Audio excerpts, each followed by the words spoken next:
નમસ્કાર દર્શક મિત્રો, સ્વાગત છે આપ સર્વેનું જીટીપીએલ જૂનાગઢ ન્યૂઝમાં। સૌપ્રથમ આજના મુખ્ય સમાચાર।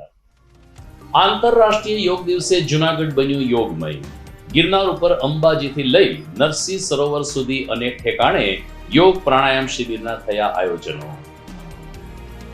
ભારતીય નૌકાદળને વધુ 3 આધુનિક જહાજ અર્પણ કરતા પીએમ મોદી। કહ્યું, ભારતીય સમુદ્ર સંરક્ષણ સ્થિતિ વધુ મજબૂત બની છે। જૂના અખાડાના અધ્યક્ષ તરીકે પૂજ્ય હરિહરાનંદ બાપુની વરણી થતા ભારતીય આશ્રમ ખાતે બાપુને સન્માન કરતા સેવકો। પૂર્વ ડેપ્યુટી મેયર ગિરીશભાઈ કોટેચાએ ભવનાથ અને સનાતન ધર્મનું ગૌરવ ગણાવ્યું। અને વન વિભાગની નિષ્ક્રિયતા ક્યારેક માનવ ભોગ લઈ શકે છે। બિલખા રોડ ઉપર 15 થી વધુ સિંહ રોડ ઉપર આવતા હોવા છતાં તેને જંગલ તરફ લઈ જવાની કોઈ હિલચાલ નહીં। આ તમામ સમાચાર આપણે વિગતવાર જોઈએ તે પહેલા લઈએ એક બ્રેક।